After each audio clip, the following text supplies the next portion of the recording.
మరో mid day breaking చూస్తే పరకామణి కేసులో కీలక పరిణామం చోటు చేసుకుంది. షీల్డ్ కవర్లో హైకోర్టుకు సిఐడి నివేదిక ఇచ్చింది.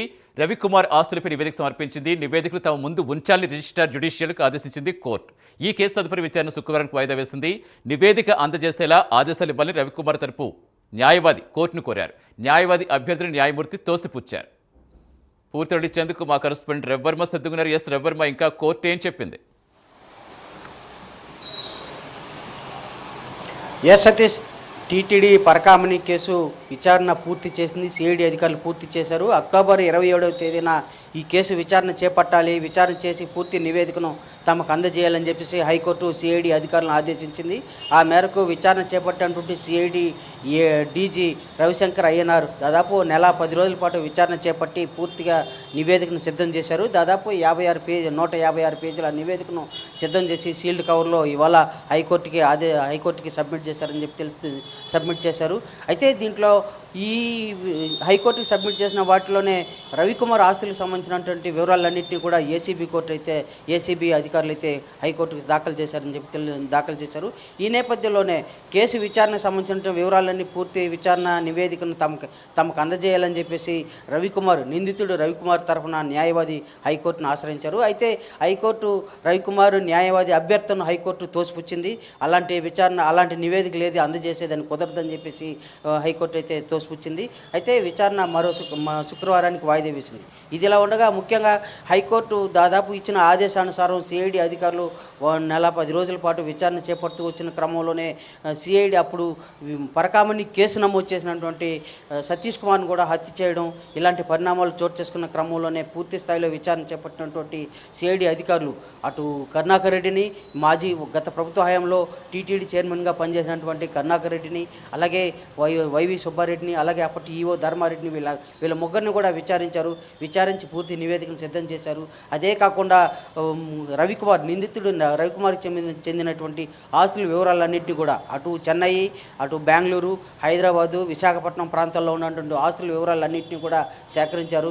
అక్కడ ఉన్నటువంటి సబ్ రిజిస్ట్రార్ కార్యాలయాలకు వెళ్ళి రవికుమార్ సంబంధించినటువంటి పేరును ఉన్నటువంటి ఆస్తులు, వాళ్ళ బంధువుల పేర్లతో ఉన్నటువంటి ఆస్తులు పూర్తి నివేదికనంతా కూడా తీసుకునేసి ఇవాళ హైకోర్టుకు సబ్మిట్ చేసింది సిఐడి అధికారులు. వీరి పూర్తి వివరాలన్నింటినీ కూడా సిఐడి అధికారులు నివేదికను సబ్మిట్ చేసింది. పిదప ఈ నివేదికలో ఉన్న సారాంశాలను అంటే సిఐడి అధికారులు ఎలాంటి నివేదికను పొందుపరిచారు ఏంటి తమకు తెలియాలి అని చెప్పేసి నిందితుడు రవికుమార్ తరపున న్యాయవాది హైకోర్టును ఆశ్రయించారు. అయితే హైకోర్టు మాత్రం దానికి ససేమిర్ అంటూ అతని అభ్యర్థన అయితే తోసిపుచ్చడమే కాకుండా దీనిపైన పూర్తి నివేదికను ప్రధానంగా అంటే పూర్తినట్టేనా, లేదంటే ఇప్పుడు ఆల్రెడీ ఈ నివేదికలు ఏం సమర్పించారో దాన్ని బట్టి హైకోర్టు ఆదేశాలతో మరింత ముందుకెళ్లే అవకాశం ఉంది. ఎందుకంటే ఇంకా ఎంతమంది బయటకు వచ్చారు, ఇది చిన్న విషయం కాదు. చాలామంది మనోభావాలు సంబంధించిన విషయం, చాలా సెన్సిటివ్ అంశంగా పరిగణిస్తున్నారు. ఎందుకంటే భక్తులు ఎంతో భక్తితో మనస్ఫూర్తిగా సమర్పించే కానుకల్ని ఇలా చోరీ చేయడం అనేది ఎంతమందిని బాధించింది తెలిసిందే. సో ఈ నేపథ్యంలో అంటే ఇంకా విచారణ కొనసాగే అవకాశం ఉందనుకోవచ్చా, లేదా కోర్టు ఆదేశాలతో తదుపరి స్టెప్ ఉండబోతుందా? సతీష్, పూర్తి నివేదికనైతే ఇవాళ సిఐడి అధికారులు నివేదికను సబ్మిట్ చేశారు. ఆ నివేదికలో ఉన్న సారాంశాన్ని బట్టి కోర్టు తదుపరి చర్యలకు ఉపక్రమించే అవకాశం ఉందని చెప్పి కూడా తెలుస్తోంది. ముఖ్యంగా అప్పుడున్న పాలకులు తెలియకుండా ఏదీ జరగదు. సాక్షాత్తు శ్రీవారి హుండీనే చోరీ చేశారు. పరకామణి హుండీ లెక్కింపుల్లో భక్తులు కానుకలుగా సమర్పించే హుండీని లెక్కించే ప్రాంతమే పరకామణి. ఆ పరకామణిలోనే చోరీ చేశారు. శ్రీవారి ఆస్తులకు భద్రత లేకుండా చేశారు. శ్రీవారి ఖజానాలో ఉన్నటువంటి డబ్బుని యథాచగా కొల్లగొట్టారు. అలాంటి దొంగలను శిక్షించకుండా ఏ విధంగా మీరు లోక్ అదాలత్ ద్వారా రాజీ చేస్తారనేది ప్రధాన కారణం. ఆ కారణం చేతనే పూర్తి అప్పుడు ఏ అధికారులు ఈ లోక్ అదాలత్కి ప్రిఫర్ చేసింది ఎవరి ప్రమేయంతో ఇది లోక్ అదాలత్ రాజీ చేశారు, దానికి గల కారణాలు ఏంటి, దాన్ని వెనుకున్నటువంటి ఎవరెవరు హస్తం ఉంది ఏంటి, రాజకీయ కారణాలు ఏంటి అన్నీ మొత్తం కూడా విచారించి నివేదికను ఇవ్వాలని చెప్పేసి హైకోర్టు అయితే ఆదేశించింది.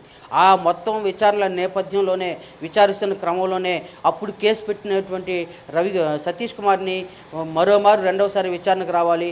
అప్పుడు ఎవరెవరు ఈ లోక్ అదాలత్ విచారించేందుకు ఎవరెవరు ప్రోత్సహించారు, ఎవరి ప్రమేయం ఎంతుంది అనేది పూర్తిగా తెలిసినటువంటి సతీష్ కుమారు నోరు విప్పితే మరింత రాజకీయ నాయకుల యొక్క బండారం అంతా బయటపడుతుంది, అప్పటి పాలకుల వ్యవహారం అంతా కూడా బయటపడుతుందని చెప్పేసి తెలివిగా అతన్ని ఆత్మహత్యగా చిత్రీకరించి ఆత్మహత్యగా పెట్టారు.